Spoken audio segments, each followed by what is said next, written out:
निजी क्षेत्र में कार्य करने वाले देश के अग्रणी व बहुचर्चित सहारा इंडिया समूह के पिछले कुछ वर्षों से सहारा और सेबी के बीच का मामला माननीय उच्चतम न्यायालय में लंबित था, जिसका अब समाधान होकर सम्मानित जमाकर्ताओं के भुगतान का सुअवसर आ चुका है।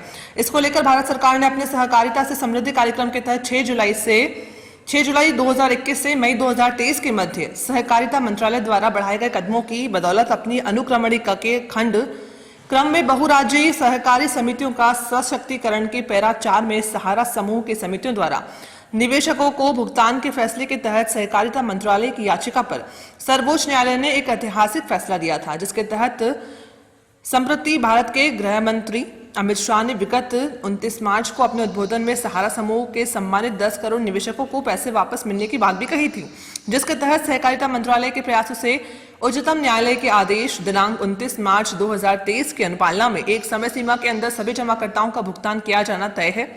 इस संबंध में सम्मानित जमाकर्ताओं से मूल जमा प्रमाण पत्रों सहित उपयुक्त KYC के साथ पोर्टल व अन्य माध्यमों से आमंत्रित किए जाने की प्रक्रिया भी प्रगति पर है।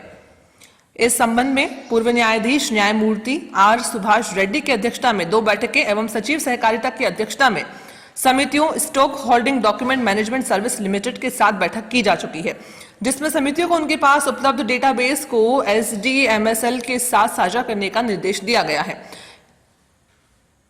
इस क्रम में CRCS द्वारा सहारा रिफंड के लिए पृथक प्रकोष्ठ न्यू दिल्ली म्यूनिसिपल काउंसिल द्वारा उपलब्ध करवाई जाकर के शीघ्र ही एक पोर्टल स्थापित किया जा रहा है, जिसमें प्रत्येक समिति में एक OSD ऑफिसर भी नियुक्त किए गए हैं, जो भुगतान की प्रक्रिया पर अपनी पैनी नजर रखेंगे।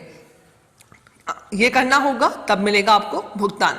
सहारा इंडिया के रीजनल कार्यालय भिलवाड़ा के regional manager Devendra Kumar Taylor ने गंगापुर ब्रांच के अभिकर्ताओं की एक बैठक लेकर अवगत कराते हुए बताया कि सहारा इंडिया के भुगतान के लिए इस जुलाई माह में सेंट्रल रजिस्ट्रार द्वारा एक पोर्टल जारी किया जा रहा है, जहां पर एक ऑफिस भी खोला जाएगा, जिसमें सम्मानित जमाकर्ताओं का KYC के माध्यम से वेरिफिकेशन होगा, जिसका भौतिक सत्यापन stock holding documents private limited service करेगी।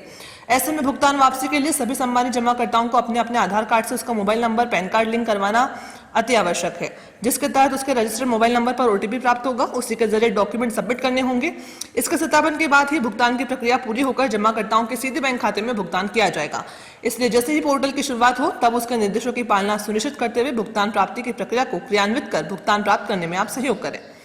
आज हमारे सम्मानित RM साहब गंगापुर के कार्यकर्ताओं की मीटिंग ली। उसमें ये बताया है कि समस्त जमाकर्ताओं का भुगतान का जो आदेश 29 मार्च 2023 को हुआ, उसमें सर्वोच्च न्यायालय ने आदेश दिया है कि समस्त जमाकर्ताओं का भुगतान विदिन 9 महीने में किया जाए।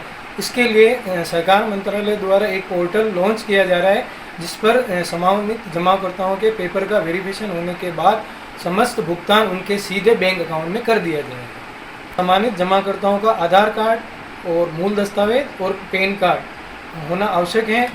उसमें आधार कार्ड के अंदर मोबाइल नंबर जुड़े हुए होना जरूरी है। सहारा इंडिया के समस्त सम्मानित जमाकर्ताओं का भुगतान केंद्रीय सहकारी विभाग के माध्यम से किया जाएगा। इसके लिए अति शीघ्र एक पोर्टल लॉन्च किया जा रहा है। उस पोर्टल के ऊपर सम्मानित जमाकर्ता अपने पेपर अपलोड करेगा और उनका पेपर का वेरिफिकेशन पूरी पारदर्शिता से करके सम्मानित जमाकर्ता के सीधे बैंक अकाउंट के अंदर किया जाएगा। अभी पोर्टल लॉन्च होने में अति शीघ्र लॉन्च होने वाला है। जैसे ही पोर्टल लॉन्च होगा, विभिन्न समाचार पत्रों के माध्यम से, हमारे अभिकर्ताओं के माध्यम से हमारे सम्मानित जमाकर्ताओं को अवगत करा दिया जाएगा।